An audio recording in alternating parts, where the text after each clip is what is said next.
No. No? Who said no?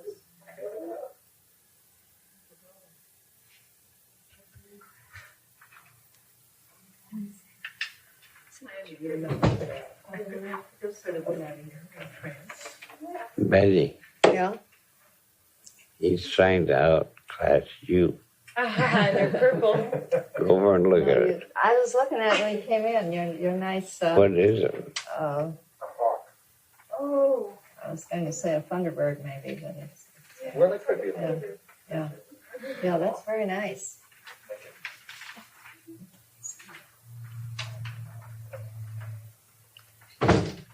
Well, the first thing should be, of all those who aren't here today, speak up. Yes.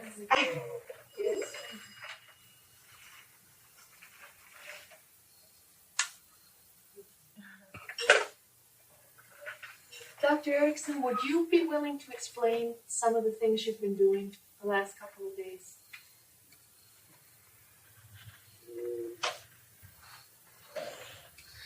Tell me what you know and I'll do it.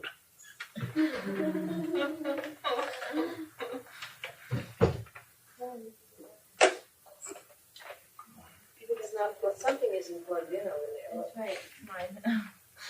It's been pulled out. Oh, there's something. For example, I get, from the stories you tell, I understand bits of them, and I also can tell that there are other parts of them I'm not understanding. And I also wonder when you're working with us, when you're doing therapy with us, and when you're not. I'm doing therapy with you when you take advantage of me. So all the time. We're all taking advantage of you. Yes, you. I have a couple of questions I'd like to ask you relating to hypnotism. All right. One is around the 11-year-old girl that was a bedwetter, and you helped her to discover something she already knew but didn't know she knew. When you described that case, you talked about putting her in a light trance or some kind of a trance first. And I didn't understand from the story what was the purpose of putting her in the trance. I didn't understand how hypnotizing her fit into the whole treatment. The purpose of putting her in the trance was to hold her attention. Big girls squirm around enough, and younger girls squirm still more. I wanted her to sit still. I wanted to give her to give me her full attention. And then I also wanted her unconscious mind to be listening. So I took her out of the ordinary state of conscious awareness and limited her awareness to my voice and to the paperweight. And thus I had her whole attention. And in getting her whole attention, she absorbed everything I said without trying to elaborate it or dispute it.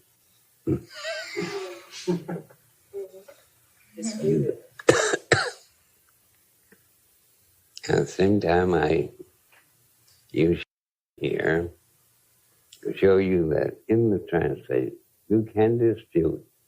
You don't have to accept. You're as free as you are in the waking state.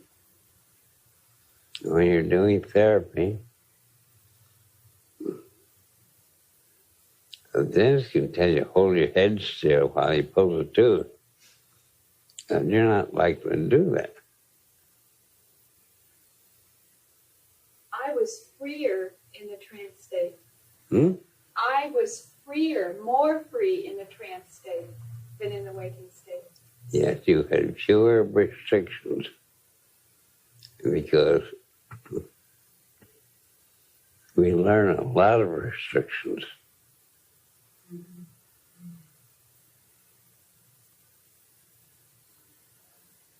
And you knew that while you argued with me and disputed me, there'd be no ill feeling on my part. Yes. You wouldn't reject me. I wouldn't reject you. So you were comfortable. Very. And while in a waking state, you can always say, will I offend him? Will he reject me?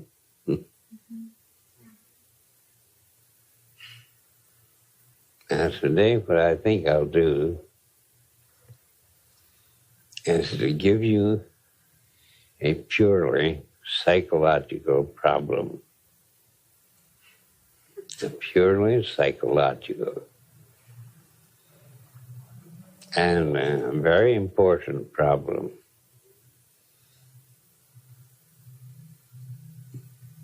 And I will ask you to try to understand it. I do a lot of hopeless things like that.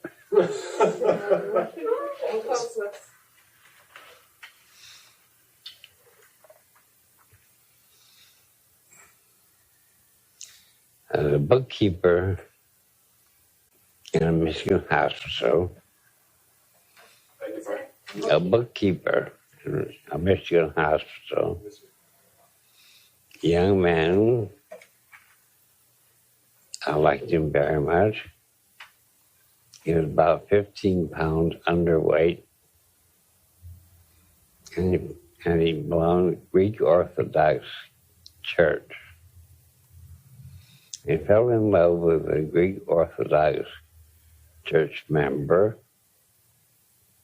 and she fell in love with him. And she was one of these utterly beautiful, voluptuous girls that could arouse a sexual response in any man who could see her. And of course, his big bookkeeping mates at the hospital, ribbed him a lot, teased him a lot, told me he ever married that girl, she'd wear him down to a shadow.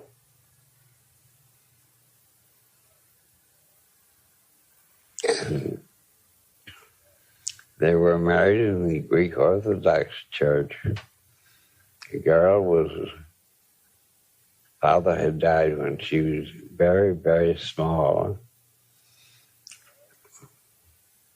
2 years old, something like that. And the mother had reared her.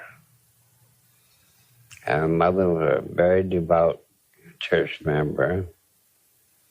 And she was very, very possessive of her daughter.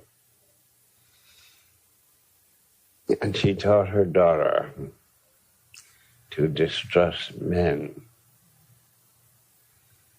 and to distrust all men. And it was intensive conditioning the mother gave the girl. The mother approved of the young man, approved of the marriage, and openly expressed her hope for grandchildren. And during the marriage, of course, the ceremony was completed by a kiss, and a very chaste kiss in church. When they got home to their apartment, a young husband discovered that if you want to kiss his bride again, he could put his hand on her shoulder and no lower. And that night when they went to bed, they both went to bed happily, anticipating the consummation of the marriage.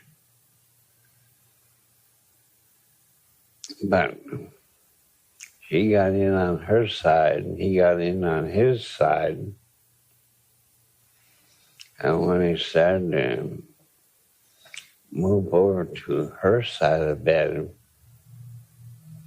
he became hysterical, frightened, slid out of bed,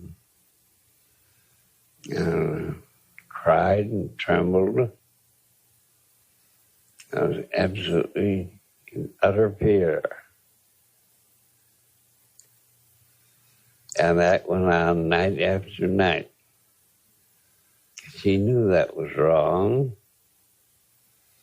He loved her. He thought she'd get over it. But as long as she was fully clothed, she could kiss him ardently. But he must not put his hands below her shoulders. And she knew that was wrong. And she tried to let him kiss her in her pajamas. When he went toward her, he kissed her in her pajamas. He became frightened, screamed, backed away from him, trembled, absolutely terrified. And 4 months later, he had lost another 40 pounds, and teased by his office mates. I had met the girl at a hospital picnic. She was a very nice, normal girl. She was friendly, agreeable. He was very much in awe of the superintendent, very much in awe of me, because I was next in rank to the superintendent. And she knew her husband's respect for me. After 4 months, loss of 40 pounds, young man sought me out and told me, I can only kiss my wife if I've got my hands on her shoulders. I have to be very careful if I want to hug her to keep my hand on the back of her neck. I can't get near her in her pajamas. She knows it's wrong.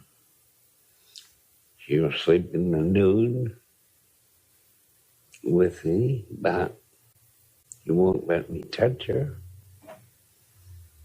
If she senses my hand coming toward her in the bed, she slides out terrified.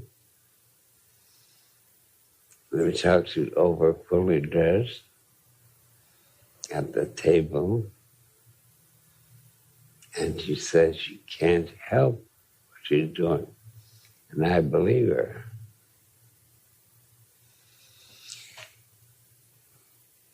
But I can't stand it go on like this. I love her, she loves me, we want children.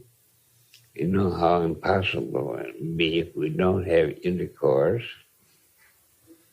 She will walk around in the nude in the bedroom. But if I make a move toward her, she goes into a panic state.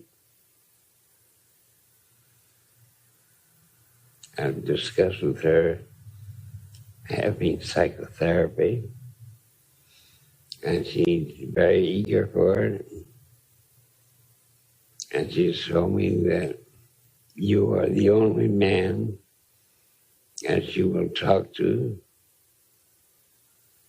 You know, she can't talk to the superintendent, and she doesn't like to get a psychiatrist. But she has told me she'd like to talk to you.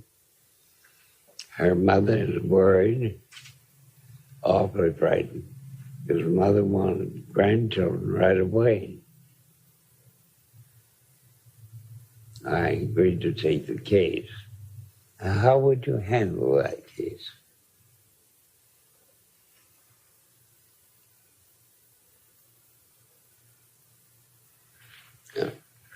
Consider, if he reached out and touched her arm like that, she'd be across the room, trembling and screaming. If he touched her on the knee like that, she'd be across the room, screaming and trembling, literally out of her mind with terror. Her mother had done a very thorough job. He had the mother approve of marriage, and she wanted grandchildren. Now, how are you going to handle that case? How are you going to define it? You're going to define it? Define it as a therapeutic problem.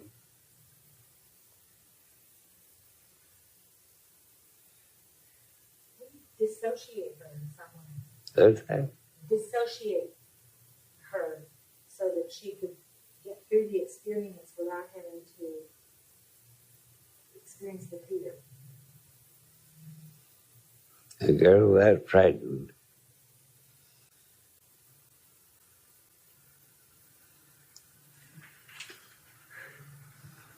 Well, I'm straight the opposite.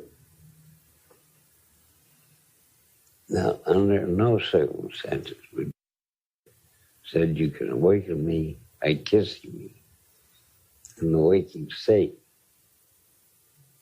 for a group. She couldn't have done that. Isn't that right? And this girl, whether awake or in a trance, her fear and terror are still there. And so hypnosis couldn't help. Besides, her problem was conscious. She knew about it. And you had to treat it in the conscious state. And the problem is unconscious. And difficulties with me were largely unconscious. Then she could take charge because she felt safe in the trance state. As a girl had been taught, all men had been deeply ingrained on her. Well, it seems like the problem is conscious, but there's these unconscious elements in it. That's right. So, Now, what was that unconscious element? most likely the fear that her mother transmitted to her when she was, 3 years old. Yes, but what did the mother do? Specifically, what did the mother do? Now, what did you say happened to the father? Died. So the fear of losing a man. She had no siblings. So maybe did she sleep with her mother? She grew up with her mother. No siblings. Did she sleep with her mother?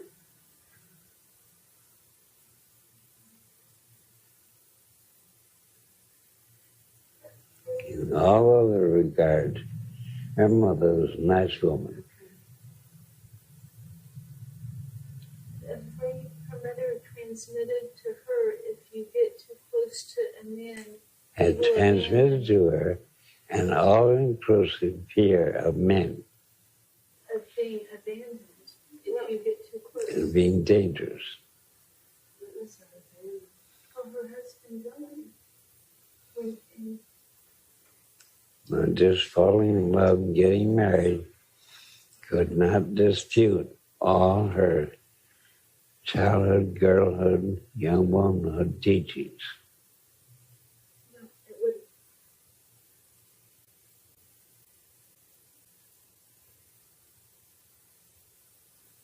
Now, how would you handle that?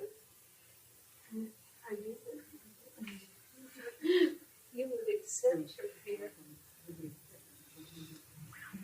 All right, the first thing you need to do is recognize the problem is hers, all hers, and not her husband's.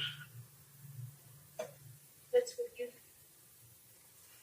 It wasn't her husband's problem. He was ready to consummate the marriage many, many times, but she wasn't. So it was her problem. Such a mystery. Yeah.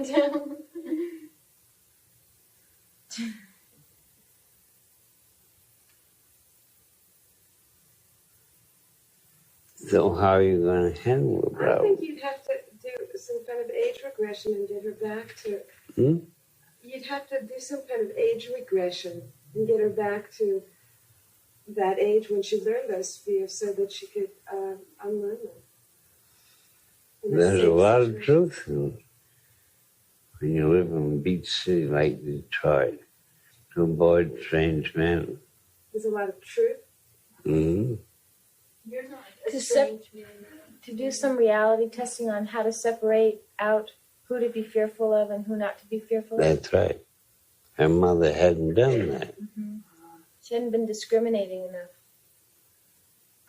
That it's a good fear, but it only applies in certain places, Yes. not in others. But still, all children, little girls, are taught to fear strangers. Mm-hmm. Strange man. And parents fail to know what a stranger is to a child. What was that? Parents fail to explain to a child who a stranger is. A nicely dressed man, a nice car, like Daddy's car, is not a stranger. He's too much like Daddy.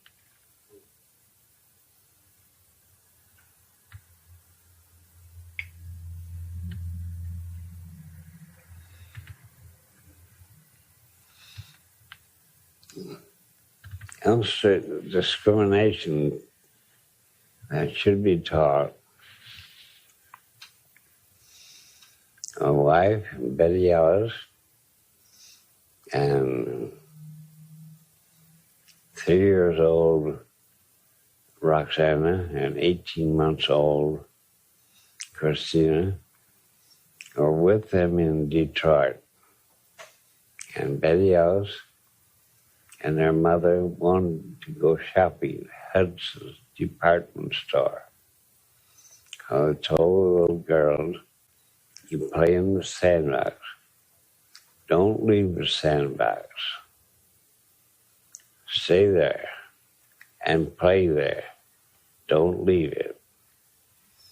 They came out after the store had closed for the day and headed for the playground provided by Hudson's department store. And there are no little girls.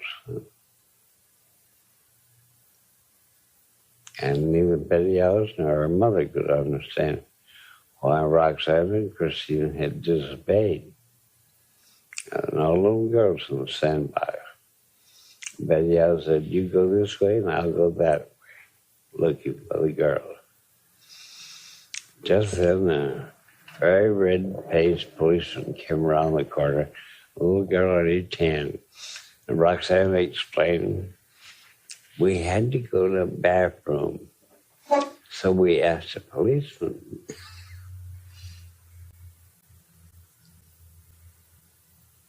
Well, there was a policeman on duty in that, on the grounds there, just to protect little children. And they knew enough that to recognize him as a policeman. And police protect people. And that poor policeman was so red-faced when Roxana gave her explanation. But I think he felt very proud when he got home. And two little girls had recognized that he was their protector. Now that's discrimination, incorrect discrimination. They couldn't ask a clergyman, a priest. You don't know who wears the habit, who wears his collar around backwards. The children weren't old enough to make that kind of discrimination. If they could discriminate police. All right. I told the young man I would see his wife, and she came in very embarrassed that Saturday afternoon. I questioned her about being in love with her husband, about her mother's teachings, about their bedtime behavior. She's awfully ashamed of it, said I can't help it.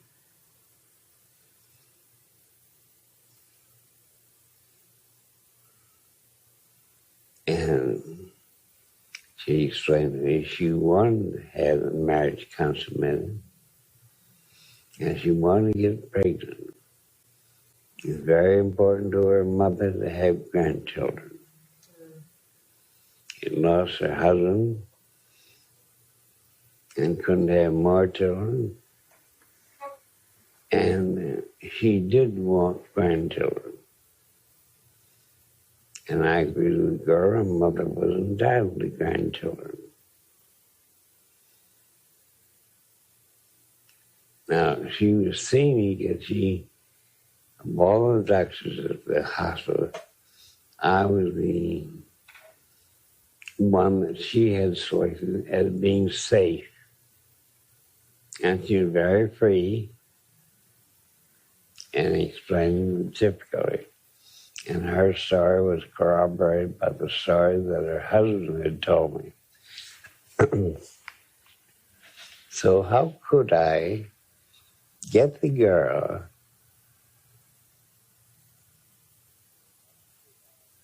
to handle the situation?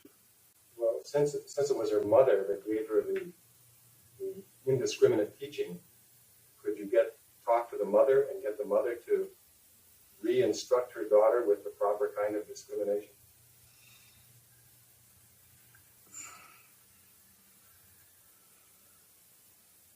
You speak English.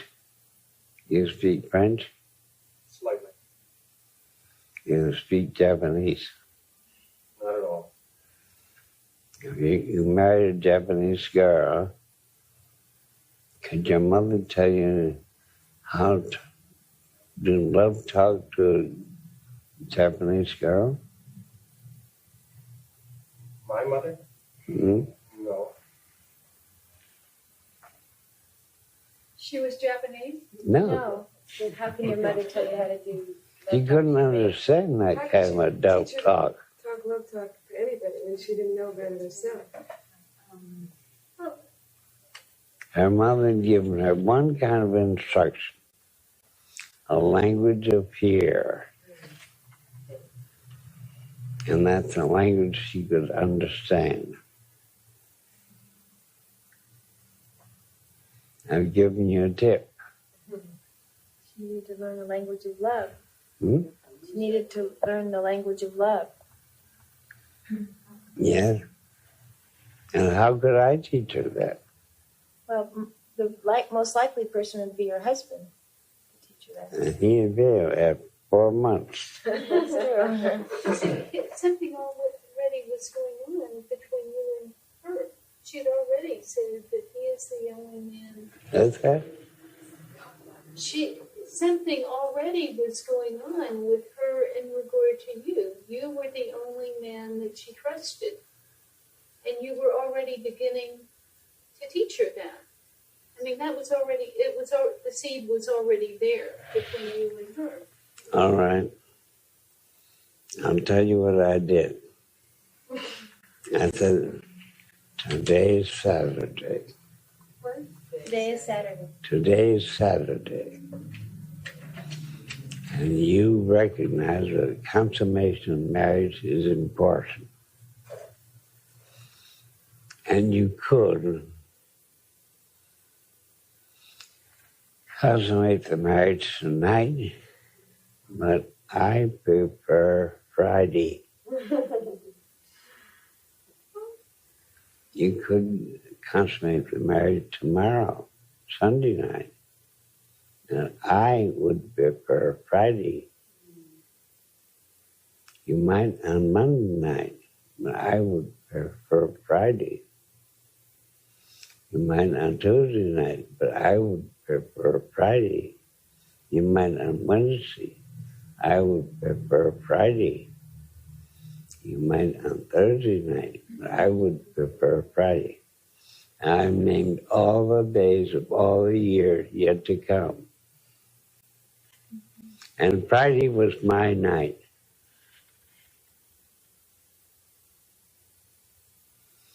Marriage was consummated. I told her husband, you go to bed, go to sleep, and be totally passive. And never make a move. Saturday night passed. Now her husband making a move.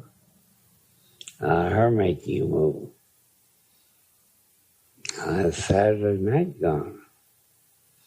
Sunday night, same thing. And my night of Friday was getting closer. Tuesday night, and by Wednesday night, and my night of Friday, my night was getting closer. On Thursday night, she wakes her husband sound asleep and raped him. Thursday night? Yeah, after 11 o'clock. But it wasn't Friday. No. I gave her a chance to be afraid of man on Friday night. I thought you were giving her permission that way. No, I gave her the situation where she could be afraid of a man on Friday. And she waited until the last possible hour. And it was her problem. And she raped him. And then he was your patient after that. No.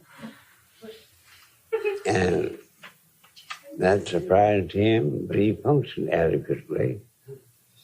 But her mother had never told her to be careful that she didn't rape men. That's true. Her mother had told her to fear man. And never said anything about her attacking men. So I set up a situation in which she could take the initiative and attack a man. And she had never been taught not to rape a man. So I just filled in where the mother had left a vacancy. And I gave her me to fear as a representative of all men.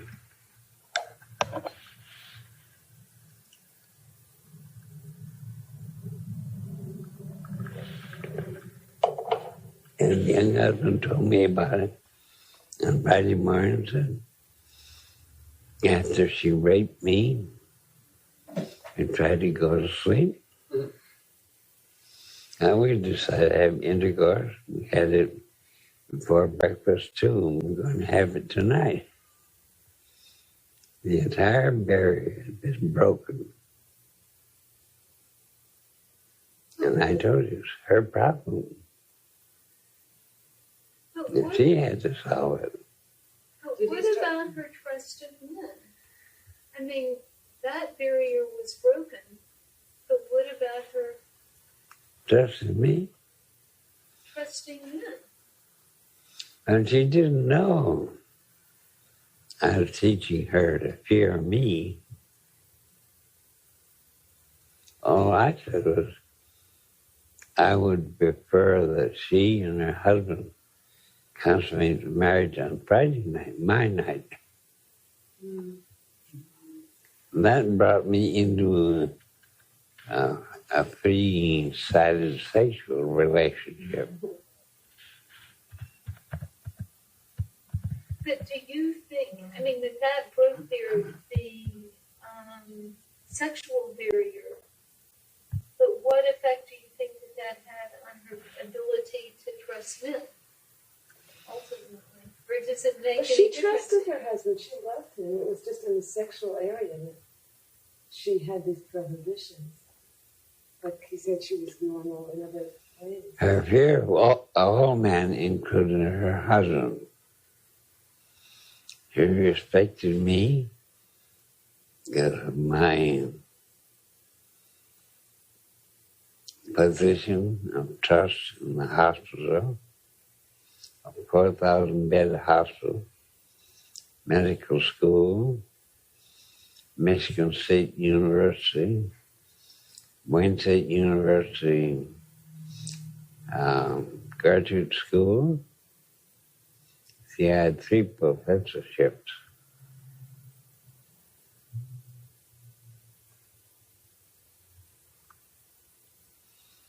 And she knew that everybody respected me. So I could be a man safe to talk to. And when I started preferring Friday night, I too became a sexual man. And she knew she could still trust me and recognize I was a sexual man. And her escape from me and do the one thing her mother had forgotten to warn her about, her raping a man. And that was her problem. That reminds me of your story about this girl, Cinnamon Face, in that you provided a channel for the anger or a channel for the fear, and that was a critical part of the treatment, giving the child someone to be angry at, and giving the woman someone to fear. You steal and channel her anger. And with this woman, you channeled her fear toward yourself. I channeled her fear about my Friday night. And so she ran away from that and raped her husband, and having had sex relations, then her husband was accessible to her. Then her husband was. Her husband was accessible to her.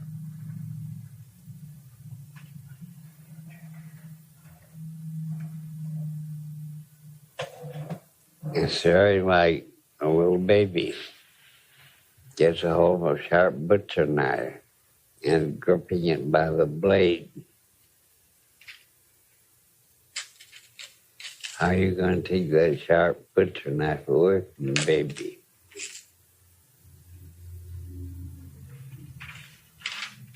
Distract the baby with the toy. Offer it something else to hold on to. What is she going to trade that butcher knife, which is bright and shiny? Depend on the kid, candy or something else bright and shiny, something that wiggles. What?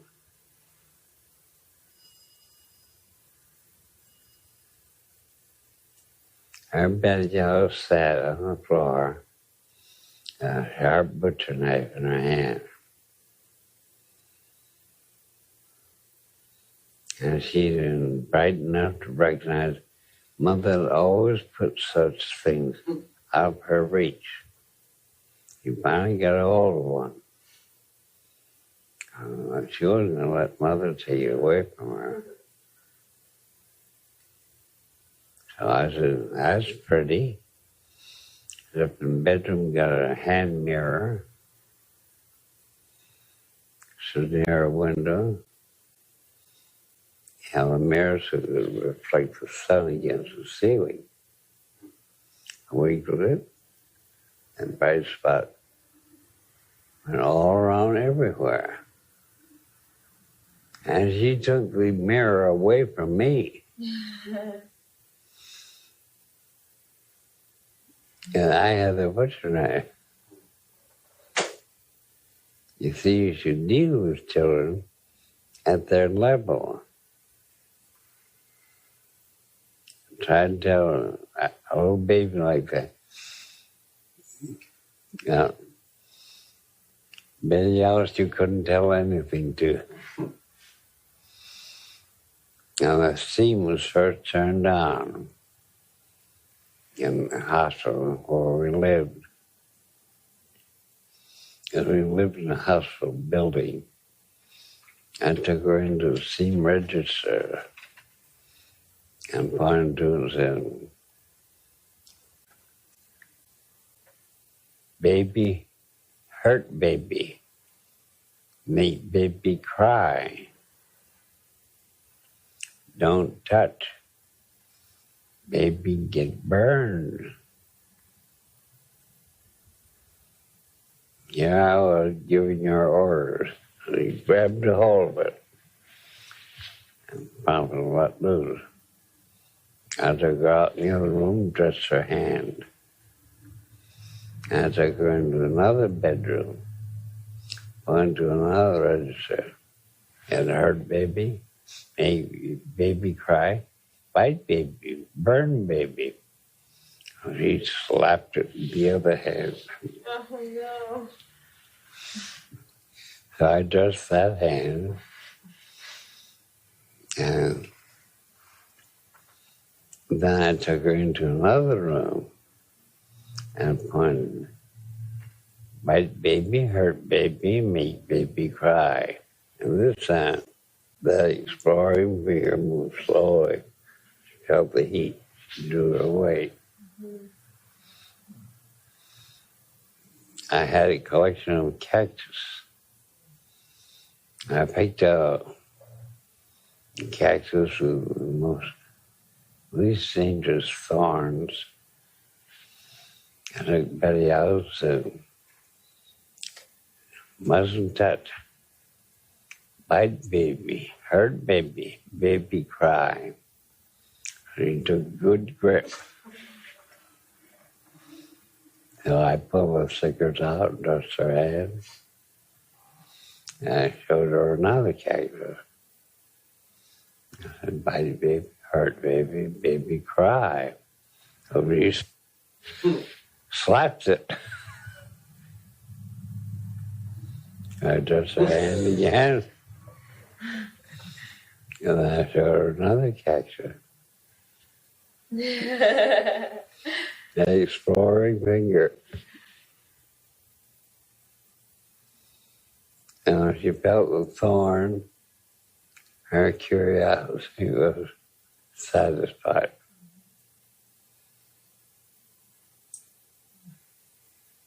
She had that Erickson drive. Or stupidity. No. I want to learn myself. You see, I taught my children not to be afraid of things, but to try to handle them correctly, no matter what they were. I taught my children, never let anybody hurt your feelings. If somebody tries and they succeed, rush, run.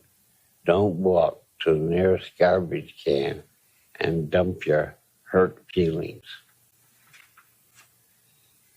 And she graduated mid-year in Michigan as a teacher. And applied for a job in industrial Detroit. And she noticed all the teachers had their faces averted. She read the contract. She noticed the school board were holding their breath while she was reading the contract. And she wanted a job, so she signed the contract. The first thing that happened was an old biddy on the faculty said, "We must give the new teacher a welcome party."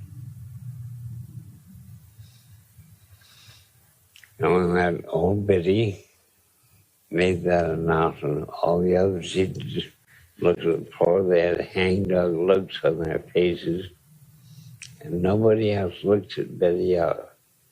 And Betty Ellis said, "This has every evidence of proving to be a disagreeable situation.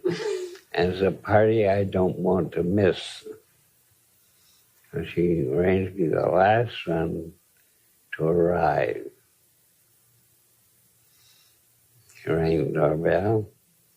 The old biddy opened the door, took her gently by the arm.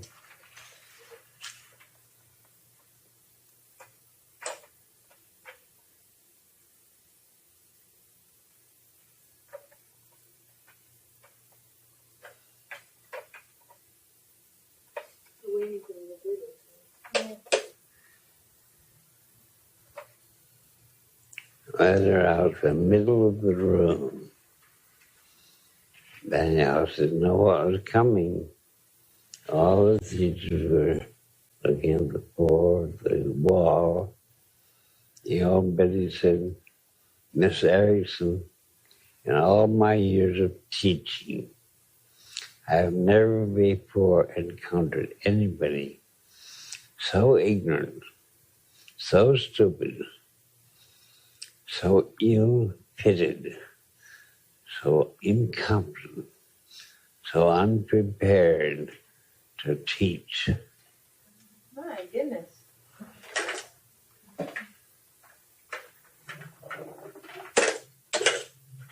With all these. And Betty Ellis smiled happily and modestly and said, "That's because I worked so hard at it."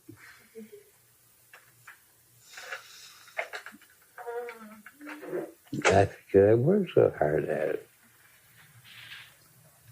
And the old biddy left, and the teachers all had a good time.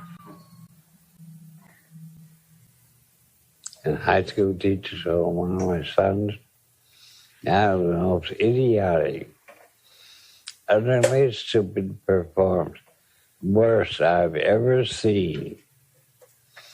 And my son said wonderingly, "And I wasn't even half trying."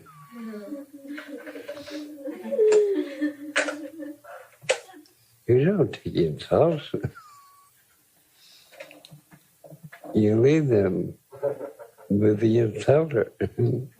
It's his problem.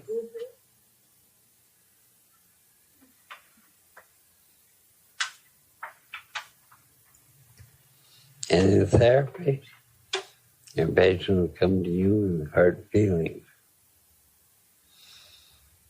My husband called me an ignorant, incompetent non-entity. Is that the best your husband could do? Is his vocabulary lacking? He must have meant something. What did he mean using just those few words? And she starts looking at the insult in a different way. Because I've discredited the insult.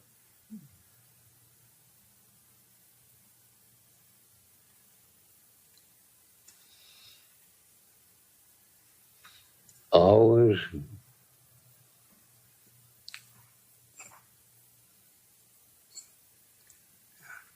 turn any insult, always misunderstand it as a compliment. And that baffles a person. Are you really that stupid? Only on Wednesdays.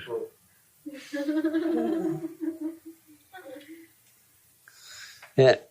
What do you do with that answer? Stuck with it. You're a homeless girl I ever met. That's why I won the title on the 31st of February, leap year. What was it? You're the holiest girl I ever met. And he says, well, that's why I won the title on the 31st of February. Leap year. Well, what are they going to do? Your very stupid remark. They're going to try to make sense out of it. And that's their problem.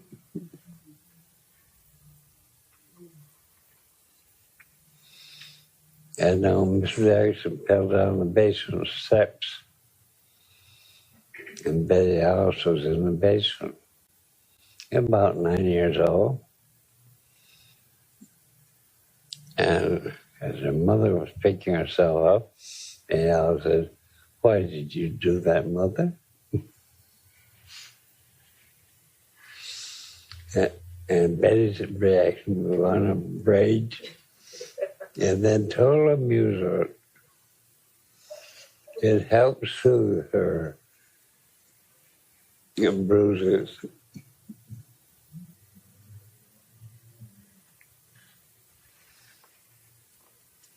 And one day in the Hilton Hotel in Detroit,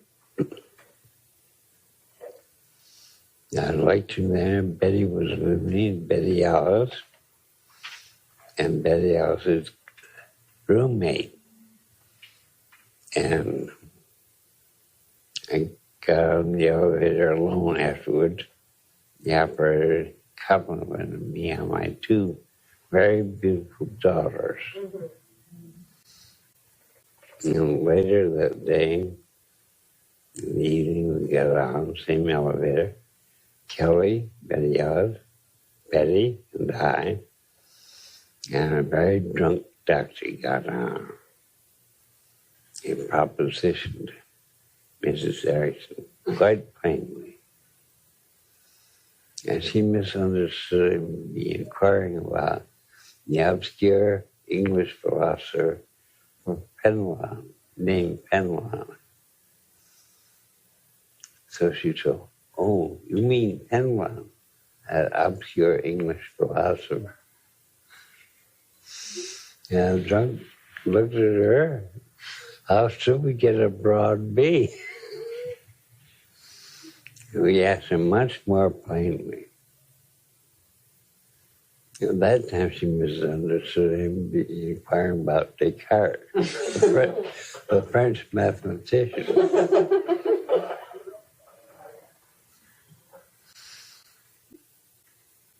And he was so disgusted, he turned to Kelly and said, "Will you come up to my room and look at my etchings?" Kelly said, "No." So he got off. The elevator operated, and then Betty Alice said, "Mama, didn't you know he was propositioning you?" And Mama said, "Of course I did, but he doesn't know I know." And the poor operator, hearing Betty Alice, whom she called my daughter, say "Mama" to my other daughter.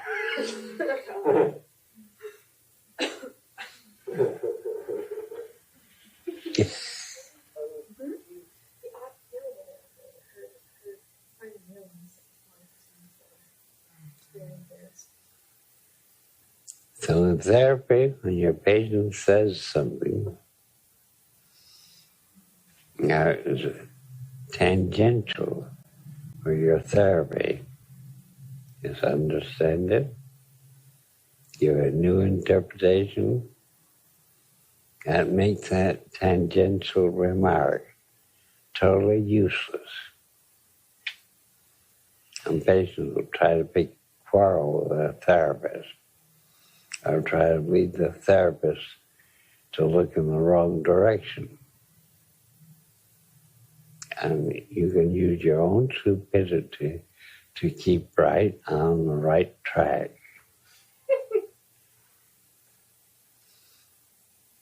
Could you give another example of that in a therapy situation?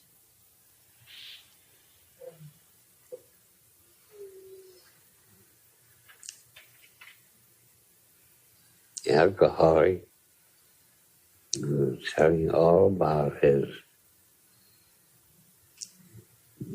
drinking, his slow increase in drinking, his first drunk, his second drunk, his first prolonged drunk,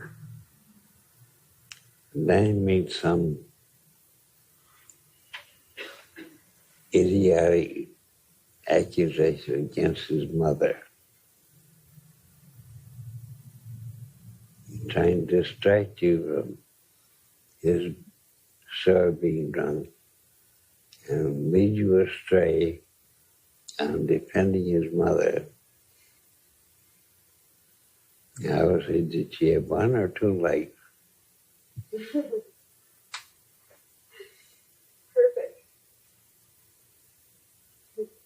Beat them at their own game. Hmm?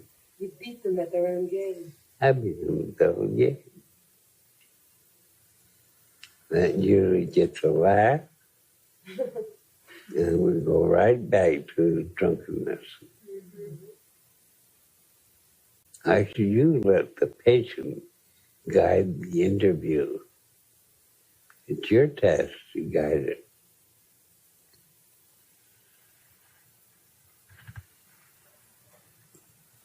Now,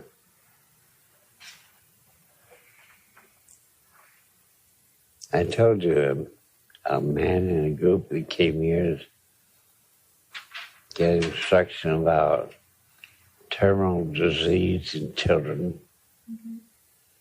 how he lost 159 pounds. And I had never mentioned weight. Well, just being in the group, hearing me discuss children, he applied what I said to himself, because he was a child in relationship to himself,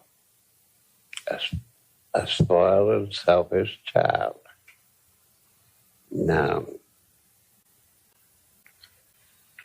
in October 6, 1956, I was invited to address a national convention of psychiatrists at the Boston State Hospital. Leo Alexander was the doctor in charge of the program. When I arrived, he asked me to talk on hypnosis. Then said, could you give a very complete demonstration? I said, I can call members of the audience. And if I do that, they'll all have a feeling they miss them. And both you and I know that they won't miss anything. There'll be a general feeling of dissatisfaction. And they will have learned without knowing they've learned. I'd prefer some subject I could invite. He said, well, why don't you go around on boards and find a suitable subject? I went around various wards. I saw a nurse who intrigued me. He was a very responsive nurse. I knew it would be no problem at all, put her in a trance. And so I told Dr. Alexander, I seen a nurse, told him her name, and said she volunteered. She knew nothing about hypnosis, never heard a lecture, never saw a demonstration. Otherwise, she's a perfect subject. When I told Dr. Alexander her name, he said, "Oh, no, no, no, no. That girl has been in psychoanalysis for 2 years. She is a compensated depressive." In case you don't know what that means, is a depressed patient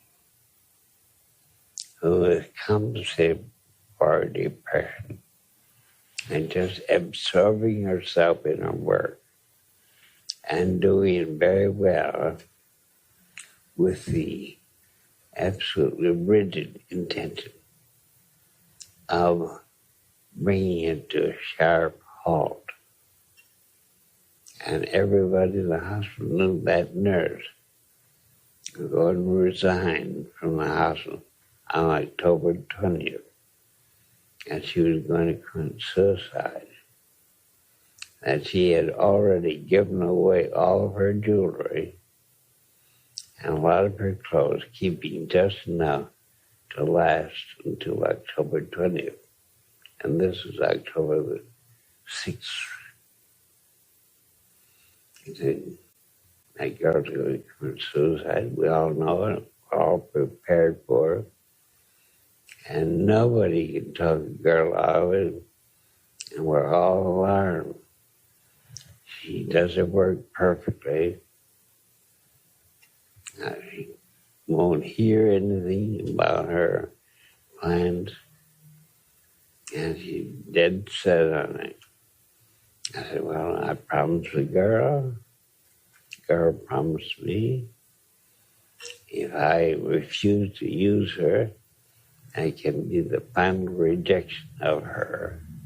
And she commit suicide before October 20th.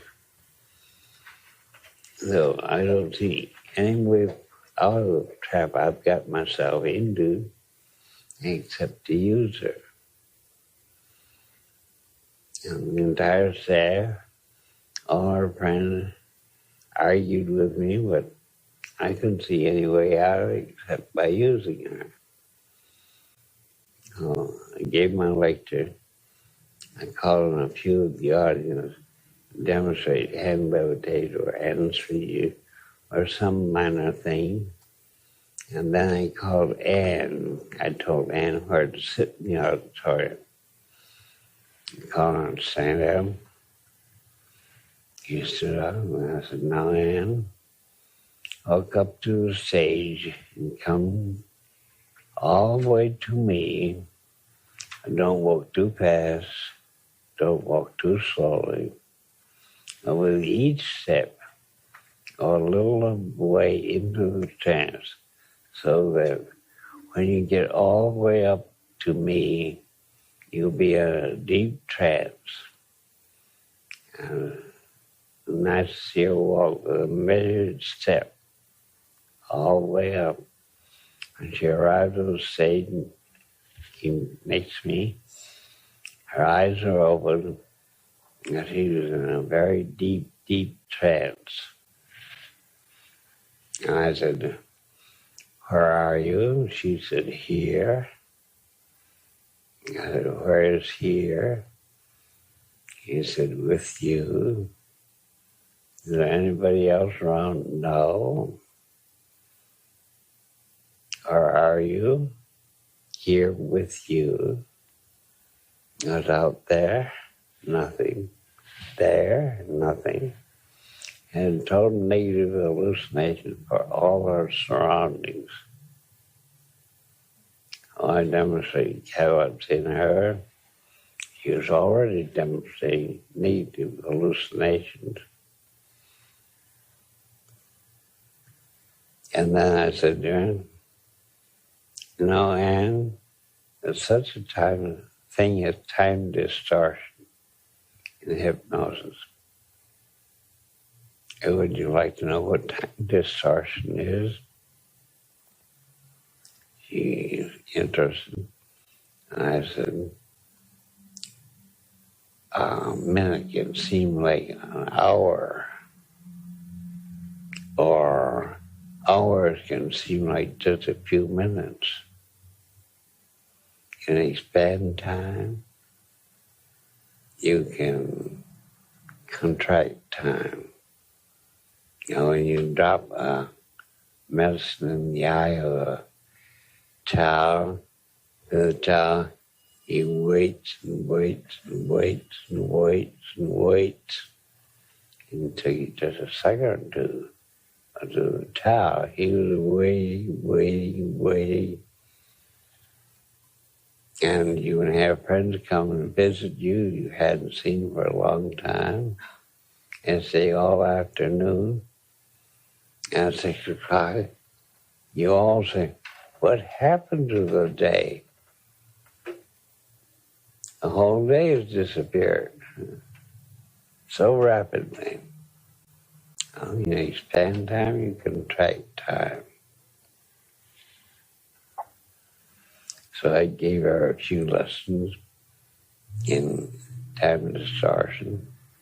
And then I suggested that we go to the Boston Arboretum.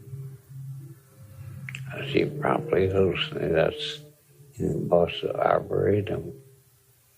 I pointed to the annuals that were dying, and how they would be replanted next spring.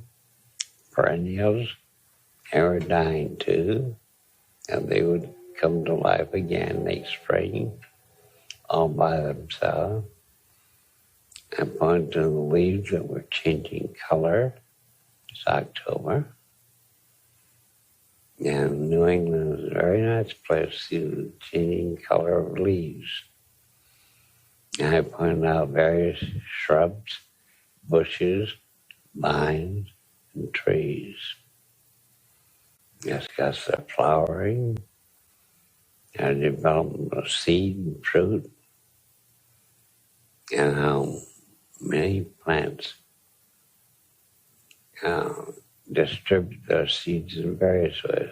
Dandelion by having down, the wind takes a seed and carries it. The seeds are eaten by birds, not digested, but they're spread around. And I had a very interesting trip to the Arboretum.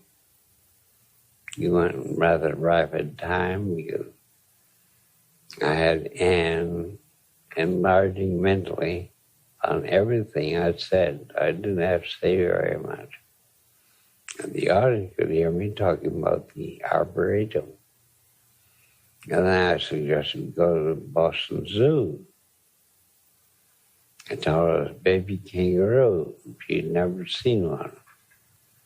Oh, she hallucinated being at the zoo. We looked at baby kangaroo, the adult ones, lions, their cubs, and tigers and their cubs, and wolves and their whelps, and the elephants and the monkeys and so on, bears. And then went to the aviary and looked at the birds. I spoke about migration of birds, how a tern born in the Arctic hatched out one summer in the Arctic. And when the right time comes, it flies 10,000 miles to the tip of South America. It doesn't have the compass it has in a college education. It finds its way anyway. I spoke about the wonders of living creatures. And then went back to the hospital. I gave her a positive view of the audience. I let various members of the hospital staff talk to her and demonstrate rapport. He talked to them, and not as a nurse, but as an equal. He's a very lovely subject. And then I suggested, Anne, hospital is boring. Let's walk down to Boston Beach. Spoke about beach having been there long before the white men, enjoyed by the Indians, countless generations of Indians. Been countless generations of whites, pale faces, who had enjoyed the beach. And Boston present, very lovely beach, being enjoyed by the current generation. Yet that beach would remain there permanent for future generations. And I had a look at the ocean as it was smooth, small waves on it, huge waves. He talks about the inhabitants of the ocean, the migrations of the green turtle, of whales, of salmon, and the mysterious ways of finding home in some river, the salmon, the eels, the hatching on the land, go down the river, and nobody knows where they go. And eventually they return to the land to lay their eggs. Same with salmon. Same with green turtle. And spoke out all the mystery of the ocean. How mysterious it was. And to watch the tide go out and come back in. I see a violent storm in the ocean. And we wandered back to the hospital and did a few more things. And I thanked her very profusely in the trance state. And I awakened her and thanked her for her services. She was obviously surprised. She thought she just arrived on the platform and total amnesia and dismissed her. She went back to the board to complete the day's work. And the audience discussed her performance with me, asking a lot of questions. Next day, Anne did not come to work. Alarmed her friends. Next day, she didn't show up for work. Went to her apartment. Couldn't find any traces of her uniform. Just a few clothes she had kept. She was an orphan, had no siblings.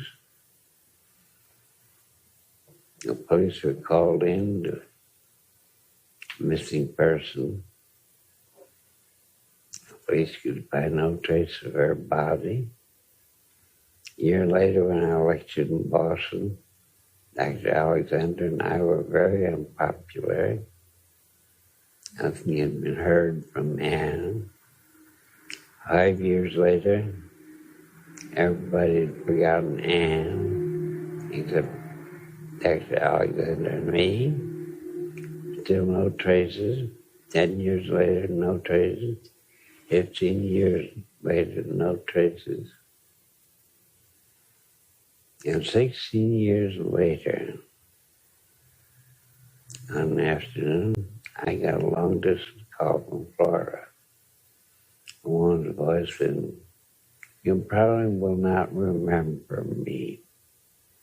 My name is Anne. I was a nurse you used as a subject at Boston State Hospital in 1956. I was thinking today you might like to know what had happened to me." And so I was very interested. Upon leaving work, she went to a naval recruiting station. And she demanded immediate induction into the Navy. And all her credentials. The Navy took her in, served a couple of enlistments, and then she was discharged in Florida. Got a job in the hospital there. Met a retired Air Force officer. Married him. Had 5 children.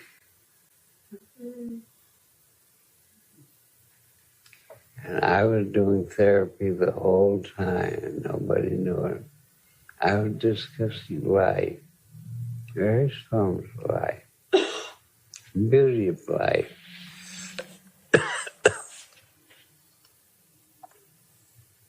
Everybody thought I was lecturing on hypnosis and demonstrating hypnosis, and didn't know I was doing any therapy either.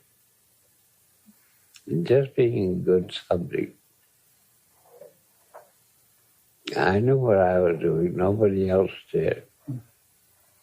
So therapy can be done, and your patient makes their own interpretation, things their own value about what you say, and they apply it to themselves any way they wish. Also at that meeting, a woman approached me, gray-haired woman. She said, "How are you, Dr. Erickson? You remember me?"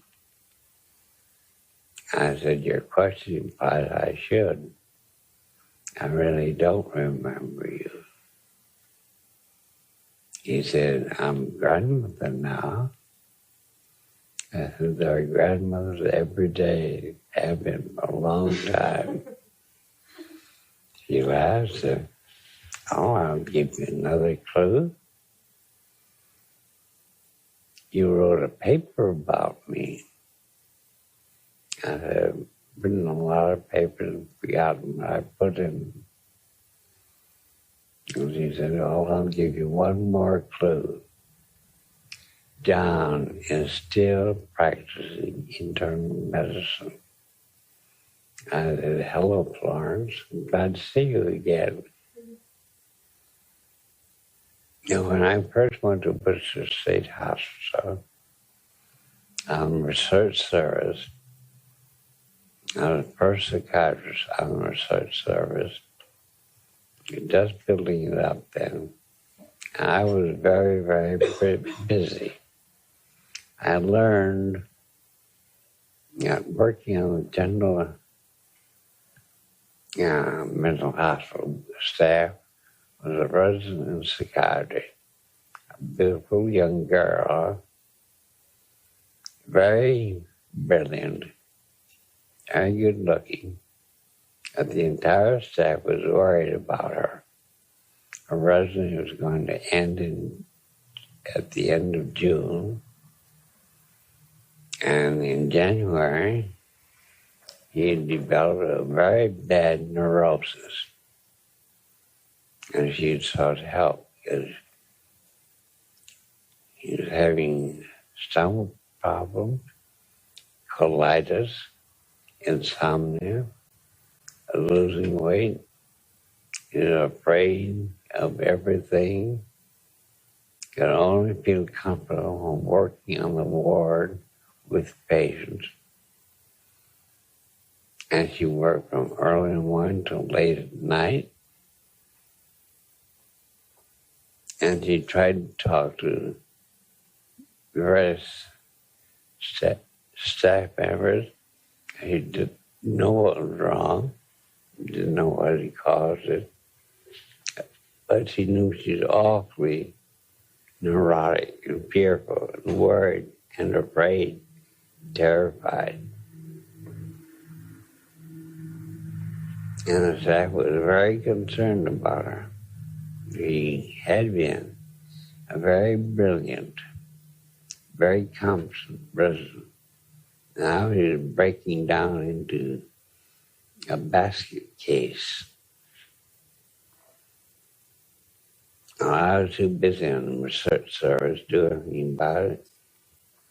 One day, she showed up in my office and said, "Dr. Erickson, I've attended some of your lectures on hypnosis, and I've watched what you've done with hospital employees and with patience. I'd like to have you come to my apartment and put me in a trance tonight.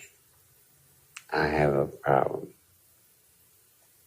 And when you arrive at my apartment tonight at 7 o'clock, don't be alarmed if I've forgotten that I invited you to come. Just come right in, no matter what I say to you. When I arrived at her apartment at 7 that night, he was awfully surprised, but courteously invited me in the apartment.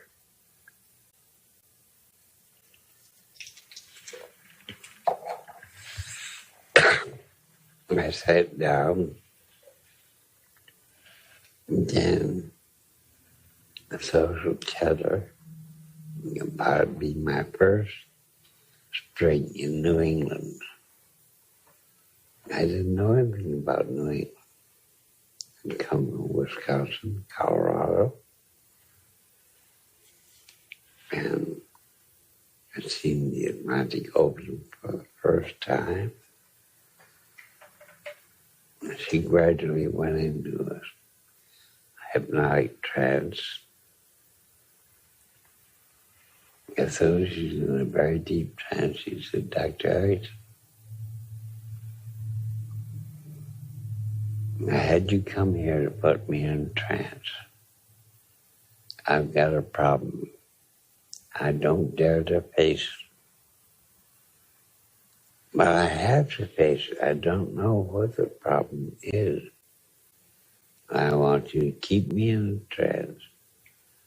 Send me in my bedroom. Tell me to lie down on the bed and go to work on my problem. Return in 1 hour and ask me if I'm through." I obeyed her instructions. Picked up a book and read until 8 o'clock.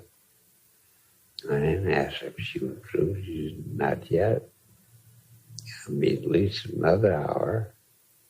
I'm back to my reading. At 9 o'clock I went in. She said, "It's longer than I thought." And just wait and come in at 10 o'clock. Came in at 10 o'clock. Said, "I'm almost through. It'll take me about another half hour." In the half hour, 10:30, I went in. She sighed and said, "I'm all through. Now have me come out in the living room and tell me to have a total amnesia for everything. Absolutely total amnesia. And awaken me gently. I'll be surprised to find you there. Now I have a total amnesia. Don't worry about that. And before you leave, tell me it's all right to know just the answer."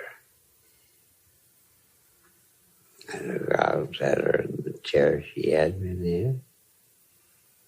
I slowly proceeded to awaken her by continuing chattering about a spring in New England.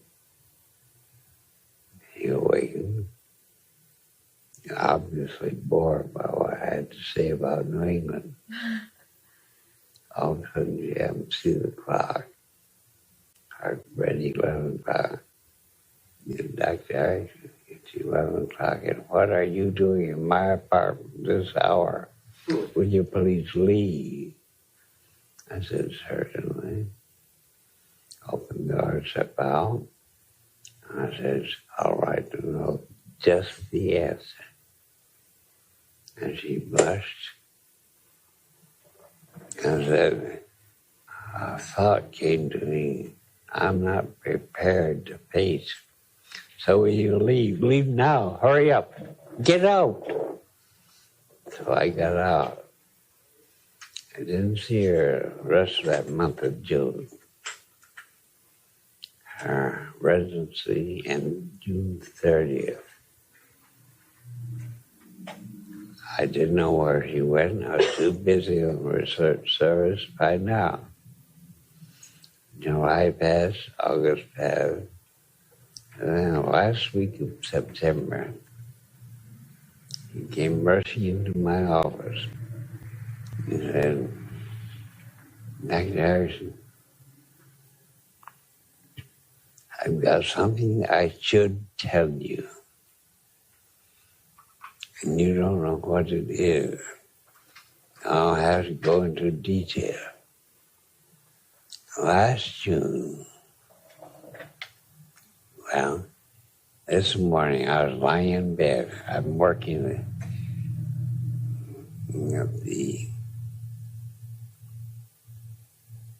she named the state hospital about 40 miles away, near Smith College. And I'm on psychiatric service, and my husband, John, is on medical service. Today is my day off. I was lying in bed, enjoying, and thinking what a fortunate girl I was. And I had met John and fallen in love with him. John had fallen in love with me. I was thinking over all the happiness since our marriage last July. And I was just reveling in happiness, way a bride can revel in. Now she's married the right man, he loves her and she loves him. Everything is wonderful and rosy. And all of a sudden I remember inviting you to my apartment last June. And I didn't remember when you showed up. I invited you. I was just surprised. I tried to be polite. And you started talking about spring in New England. I went in a trance. I told you I had a problem I couldn't face. I told you to send me into my bedroom. Come back in an hour's time. And then you were to tell me when I went into my bedroom, lie down on the bed and work on my problem. I told you to come back in an hour's time. You did, but I wasn't through. Came back at 9 o'clock. I wasn't through. At 10 o'clock, I wasn't through. And at 10:30, I was through. And when I lay down on the bed and work on my problem, a great long manuscript unrolled and lined down the middle. On one side were the pros, on the other side were the cons. I concerned John. You see, I come from a very wealthy, very snobbish family. And everything was easy for me in school. I always got A's in college and medical school. I didn't have to work hard.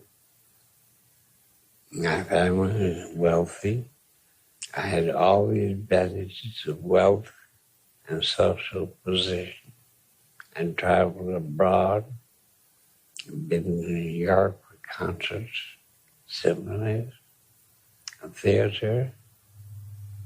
And then last December, at a party, I met John.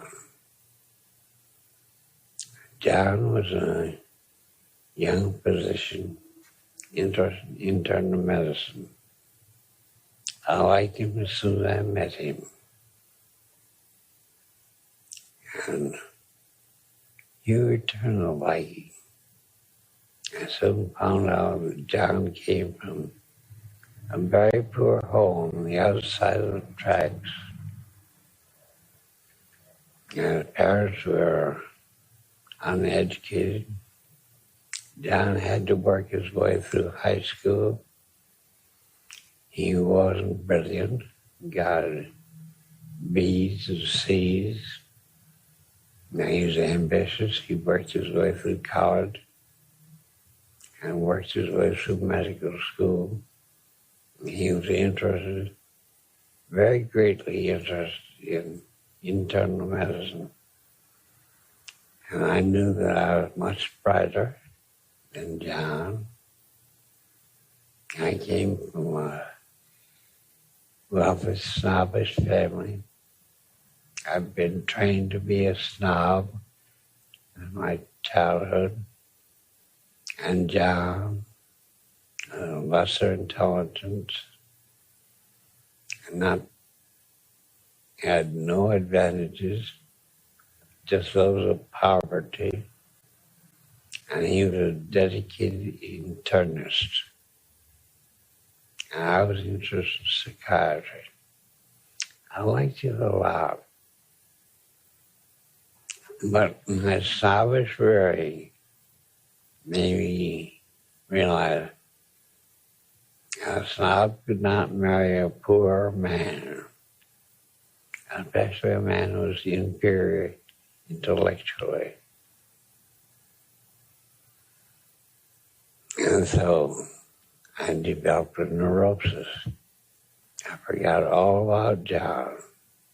All I knew was I was worried, full of fear, uncertainty. I couldn't sleep. I couldn't eat. I lost weight. I had colitis. I was almost a basket case. And you came to my apartment. You put me in trance. I saw that long manuscript unroll. On one side were the pros, the other side were the cons. The pros and cons are marrying John. I started reading all the pros and all the cons. A long, slow, hard job and thinking through the pros and cons. It took a long time. Then I began casting out the cons that were compensated by the pros. I had a long, hard job. And finally, it came at 10 o'clock.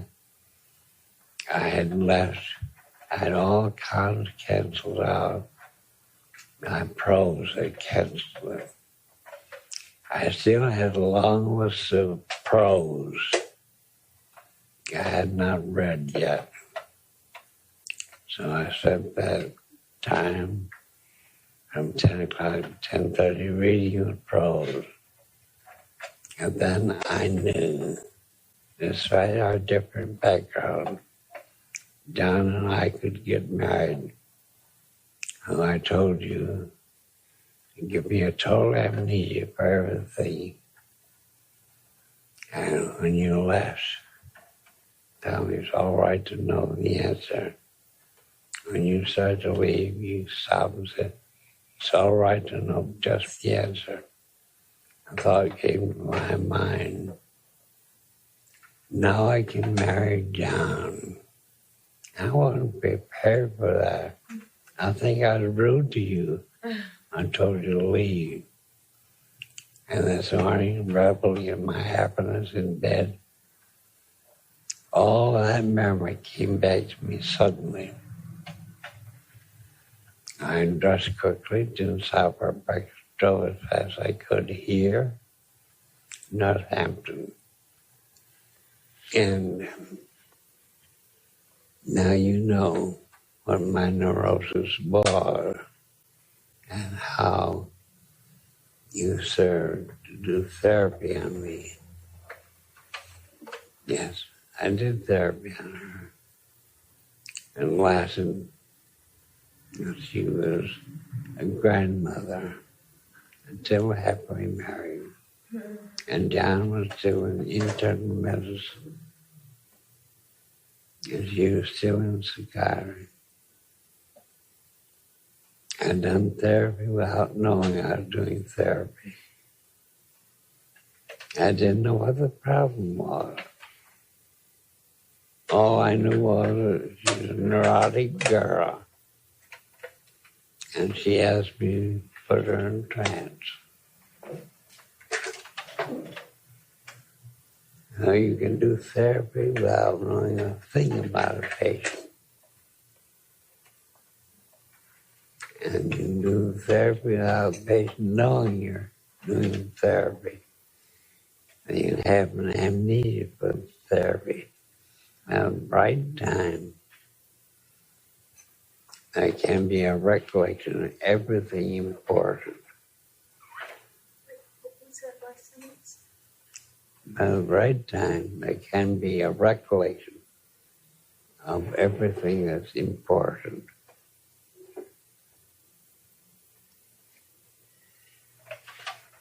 I have several cases like that I treated and didn't write out or publish.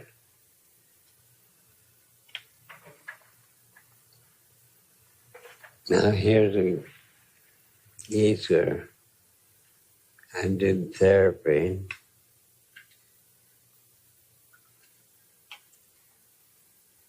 By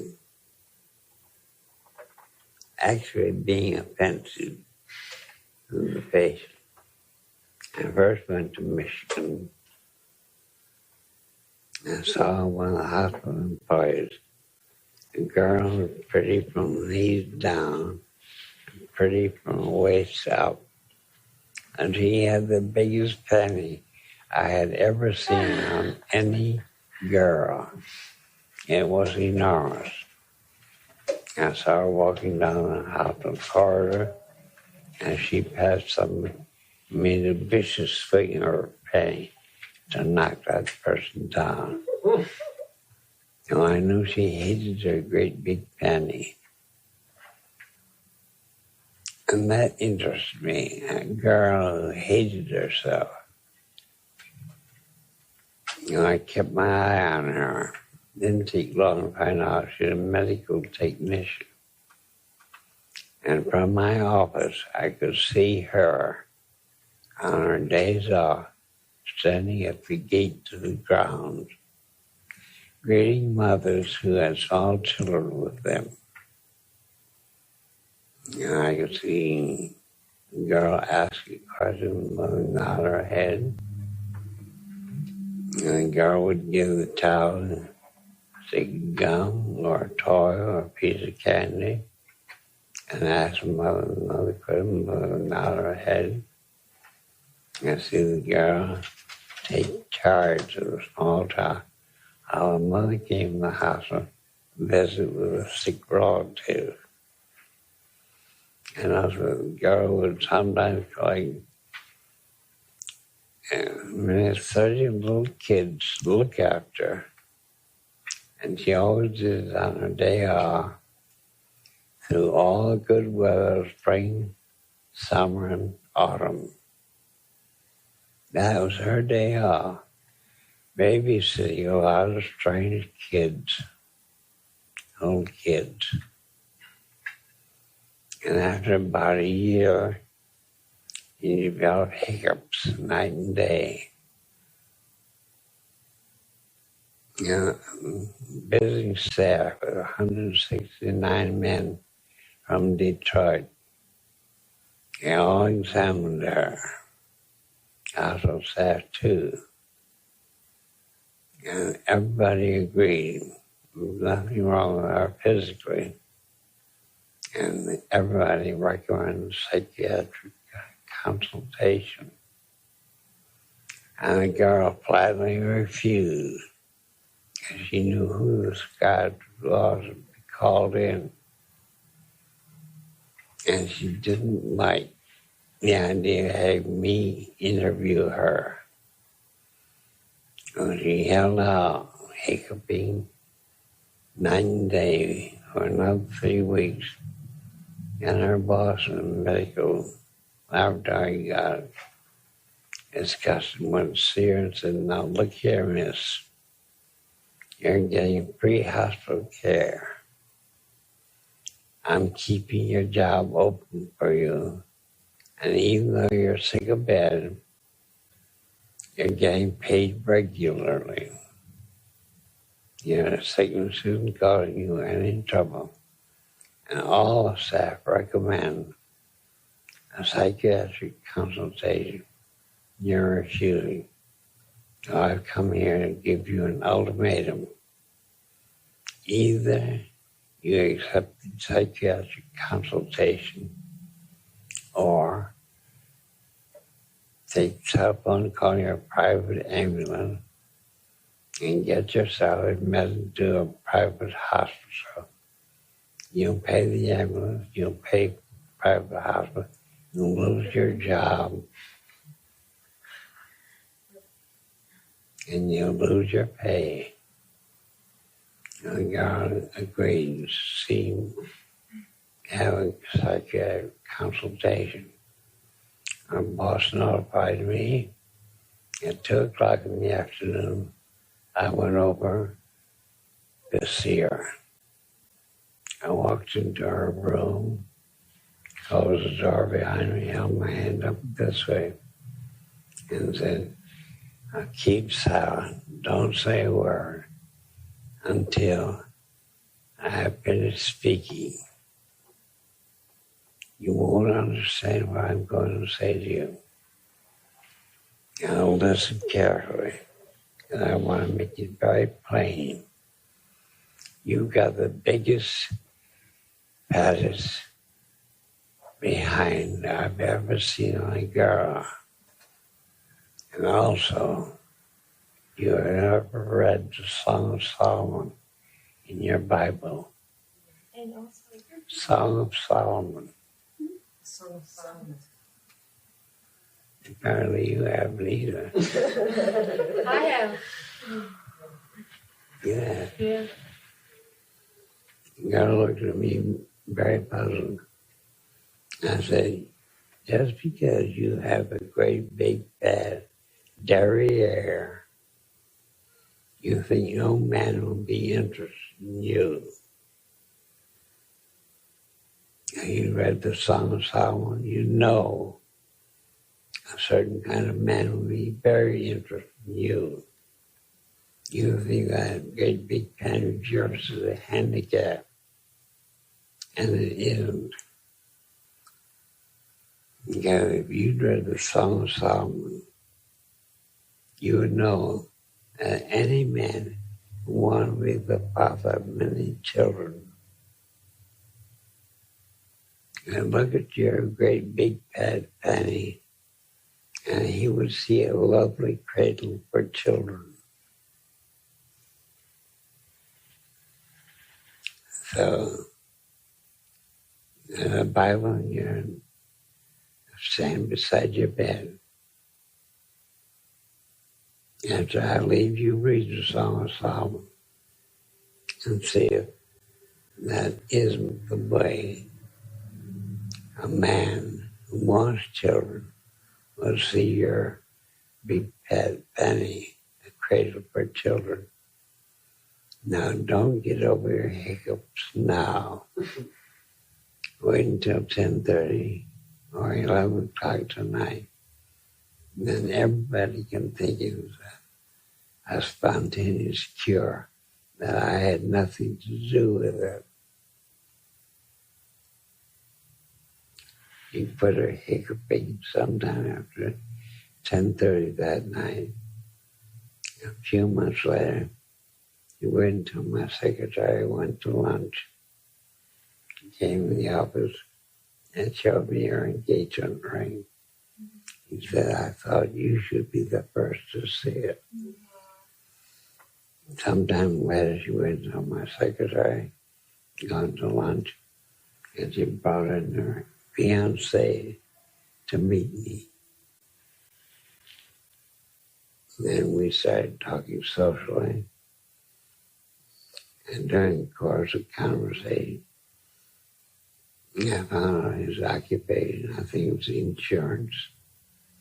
He owned a piece of land near Detroit, and he and the girl are drawing up the plans for the house that she built on that land. They have 5 bedrooms and big nursery. Mm-hmm. He wanted children. And he knew a cradle for children. We saw one. What about the hiccups? The hiccups, Yeah, I know. they disappeared. Why did she have them in the first place? She hated herself. She had to express it in some way. And her hiccups drew attention to her. I was kindly and favorable. She would lie in bed all covered up. So people would sympathize with her, look at her kindly, and try to treat her for hiccups. And never look at her panty.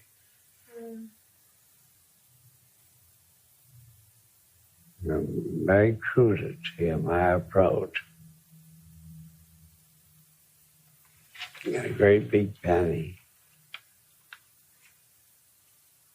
You're afraid you'll never get married. You're mistaken because you have read the Song of Solomon in the Bible. Now that kind of a statement, it compels attention. And I'm spoken with bare truth, very crudely. I didn't hammer a wall around it. I gave her a new interpretation and placed upon her body. And girls with piano legs, their ankles are bigger than their knees should be. You know, they have 2 tree trunks for legs. A man's going to marry them? A man who likes a good foundation for a family. He wants children. And one such nurse who reached the age of 30 and came on the ward to make rounds. She was the nurse in charge. He stood up behind her desk. Her desk was in a peculiar corner-wise position. She stood behind it and let the nurse second in charge make rounds with me. And the nurse in charge should do that. The position of her desk, her deploying the second in charge to make rounds with me. I knew there was something wrong, so it didn't take long to find out why her desk was in that peculiar position. A year later, she came in to tell me about her piano legs. And so I explained what piano legs really meant. The kind of men that would appreciate piano legs. And she left the hospital. A dental intern across the hospital corridor came rushing in my office and said, "Who's that nurse you just left your office?" I said, "She's a hospital employee. What's her name?" I don't talk about people's names. He said, "I want to meet that nurse. I want her name. I'm not a marriage broker."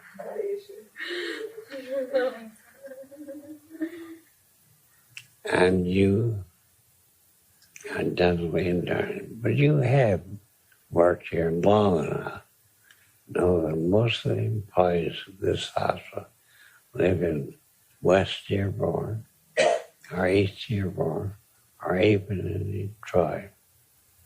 And the bus service brings them to work in the morning, takes them home at night.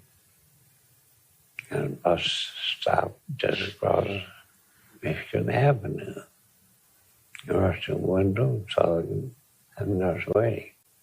It was winter time, so he grabbed his coat, overcoat, rushed to the bus stand. And the following New Year's Day, they held an open house. Mrs. Erickson and I were the only, I was the only doctor invited. And she took me aside to the side room and said, "It's hard to believe." When my husband proposed me, he said I had the foundation for a good, large family. And Marie had 5 children within 6 years. And both wanted children.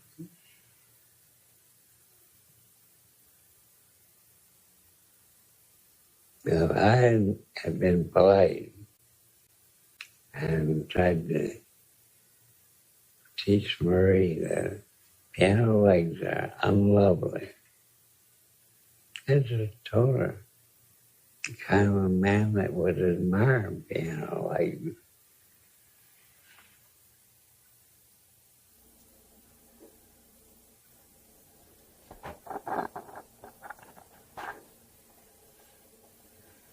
You see, in therapy, your patient should have an appreciation that you are not afraid to tell the truth. They are afraid of the truth. And they try to beat around the bush. You tell a homely girl she's homely, and she looks in the mirror, she knows she is. Don't try to tell her she's plain looking. If she's homely, tell her so. And don't let her tell you that she's a trifle overweight when she's 100 pounds overweight.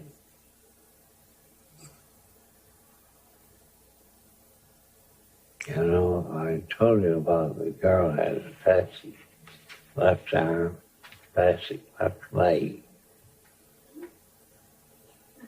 And her hand kept waving all over and her leg kept going. He came in to see me. He said, I didn't come because of spasticity in my arm and leg. I can't control it. She's demonstrating the fact. He said, I'm trifle overweight. I want some help in that regard. I said, and that's my favorite name for patients. What? Favorite name for patients is Anne. You need therapy. Now let's start out on a completely honest basis.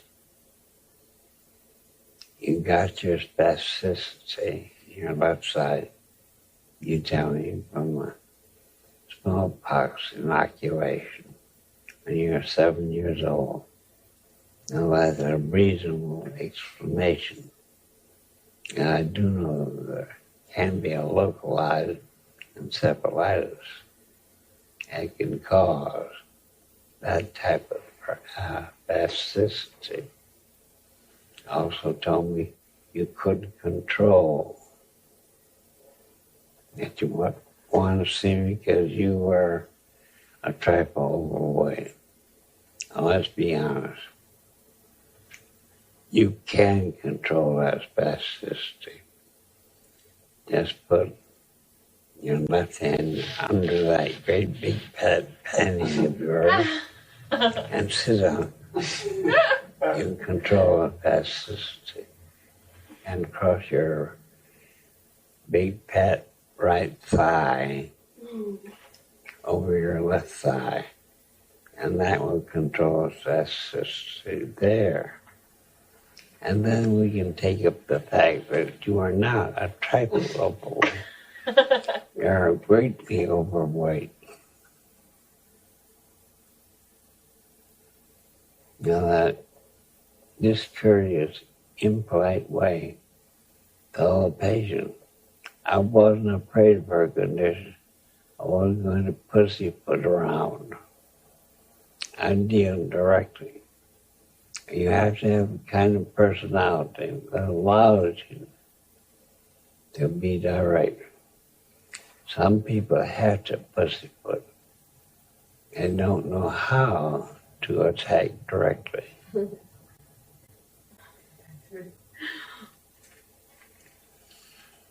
She slimmed down after 3 meetings. And I made her take all the blame for her being overweight. I said, you're the only one that stuffs food in your mouth. Nobody else does that. You do. The only one that does what? Stuff food in your mouth. Nobody else does that. Many years later, she's working with Bird Halstead's laboratory in Chicago. She worked with brain-damaged children, deaf children, blind children, and taught them how to take care of themselves. It's her view. She's an excellent therapist, a blind and deaf and brain damaged. Retired. And she knew I was lecturing in Chicago. And so she called me in my hotel and asked me if she could take me out to dinner. And I agreed. She picked me up at the hotel and said, I'm taking you to a restaurant. I know it's good. I'm doing an experiment with you. You're going to walk in that restaurant. Nobody knows me. Nobody knows you at that restaurant. And we'll see what happens. I wonder what she's up to. I wear the rush over, helped me off with my overcoat. He noticed my limp. He didn't notice hers. She too had a limp, but it was less than mine. Her experiment was, had she sufficient control of her limp, a waiter would notice mine, but not hers. That was the experiment. Did you? And she was very proud of having controlled her limp that well. Yeah, it was a good test, too. Did you say patients are afraid of the truth? Aren't they? Why does big Zeppelin woman come in and say, I'm trifle overweight?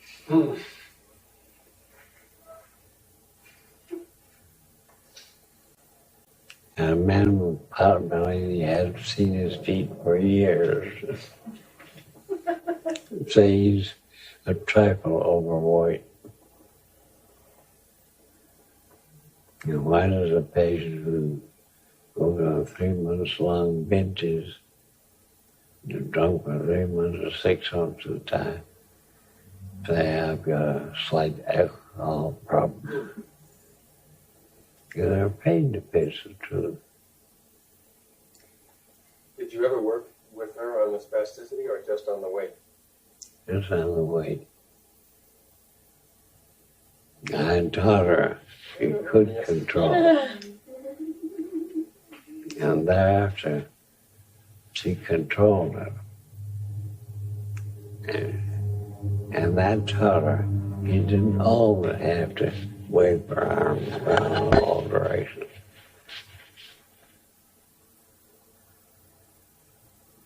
And of course, especially, you can't control it. I can use artificial means of control. And doing that, you gradually learn a muscle pattern over the years, and it reduces the amount of elasticity.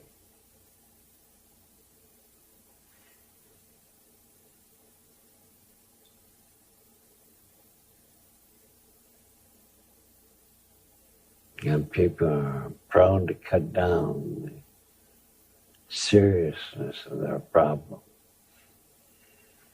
and balloon out their troubles. Balloon out their troubles. Caused by a little neurosis. So you differentiate between the troubles they encounter and the actual neurosis. So maybe they tend to diminish what? They tend to diminish what? Their actual problem. The actual problems, then balloon out. The trouble it occasions them. Balloon out the trouble that occasions them? No, that the neurosis causes.